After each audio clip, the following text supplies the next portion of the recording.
ನಮಸ್ಕಾರ. ಚಿಲಿಪಿಲಿ ಕನ್ನಡ ಚಾನೆಲ್ನ 67ನೇ ವಿಡಿಯೋಗೆ ಸ್ವಾಗತ. ಈ ಚಾನೆಲ್ನಲ್ಲಿ ಬರುವ ವಿಡಿಯೋಗಳು ಶಾಲೆಯ ಮಕ್ಕಳಿಗೆ ಮತ್ತು ಶಿಕ್ಷಕರಿಗೆ ತುಂಬ ಉಪಯುಕ್ತವಾಗಿದೆ. ಪೋಷಕರು ಸಹ ತಮ್ಮ ಮಕ್ಕಳಿಗೆ ಕನ್ನಡ ಜ್ಞಾನವನ್ನು ಹೆಚ್ಚಿಸುವುದಕ್ಕೂ ಸಹ ಬಳಸಿಕೊಳ್ಳಬಹುದು.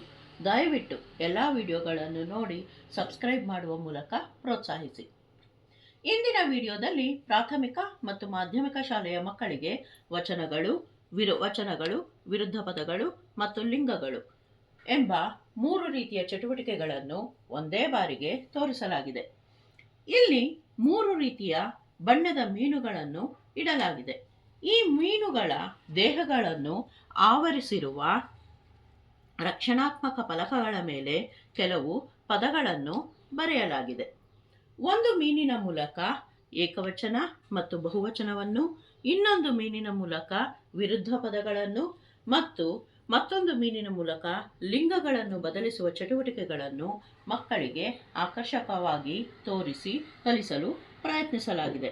ಉದಾಹರಣೆಗೆ, ಈ ಹಳದಿ ಬಣ್ಣದ ಮೀನಿನ ಮೇಲೆ ಮಗು, ಪುತ್ರಿ, ಸಚಿವೆ ಮುಂತಾದ ಪದಗಳನ್ನು ಬರೆಯಲಾಗಿದೆ. ಮಕ್ಕಳು ಒಂದೊಂದೇ ಪದವನ್ನು ಓದಬೇಕು ಮತ್ತು ಅದಕ್ಕೆ ಸಂಬಂಧಪಟ್ಟ ಬಹುವಚನವನ್ನು ಹೇಳಬೇಕು. ಅದಕ್ಕೆ ಸರಿಯಾದ ಉತ್ತರವನ್ನು ಫಲಕದ ಹಿಂದೆ ಬರೆಯಲಾಗಿದೆ. ಉತ್ತರವನ್ನು ಪರೀಕ್ಷಿಸಿಕೊಳ್ಳಬಹುದು ಮತ್ತು ತಪ್ಪಿದ್ದರೆ ತಿದ್ದಿಕೊಳ್ಳಬಹುದು. ಮಗು, ಮಕ್ಕಳು, ಪುತ್ರಿ, ಪುತ್ರಿಯರು, ಸಚಿವೆ, ಸಚಿವೆಯರು, ಈ ರೀತಿ.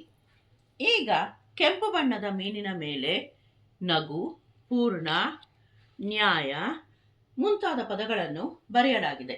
ಇದಕ್ಕೆ ವಿರುದ್ಧ ಪದವನ್ನು ಹೇಳಬೇಕು ಮತ್ತು ಪರೀಕ್ಷಿಸಿಕೊಳ್ಳಬೇಕು. ನಗು, ಅಳು, ಪೂರ್ಣ, ಅಪೂರ್ಣ, ನ್ಯಾಯ, ಅನ್ಯಾಯ, ಹೀಗೆ. ಅದೇ ರೀತಿ ಗುಲಾಬಿ ಬಣ್ಣದ ಮೀನಿನ ಮೇಲೆ ನಟ, ಅಕ್ಕ, ನರ್ತಕ ಎಂಬ ಮುಂತಾದ ಪದಗಳನ್ನು ಬರೆಯಲಾಗಿದೆ.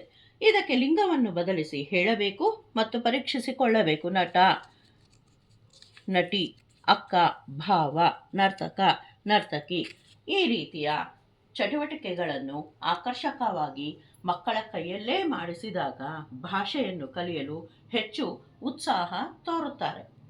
ಈ ಚಟುವಟಿಕೆಯನ್ನು ಮಕ್ಕಳು ಪ್ರಾಜೆಕ್ಟ್ ವರ್ಕ್ಗೆ, ಎಕ್ಸಿಬಿಷನ್ಗೆ ಮತ್ತು ಗ್ಯಾಲರಿ ವಾಕ್ಗೆ ಸಹ ಬಳಸಿಕೊಳ್ಳಬಹುದು. ಶಿಕ್ಷಕರು ಈ ಚಟುವಟಿಕೆಯನ್ನು ಮೌಖಿಕ ಪರೀಕ್ಷೆಗೂ ಸಹ ಬಳಸಿಕೊಳ್ಳಬಹುದು. ವಂದನೆಗಳು.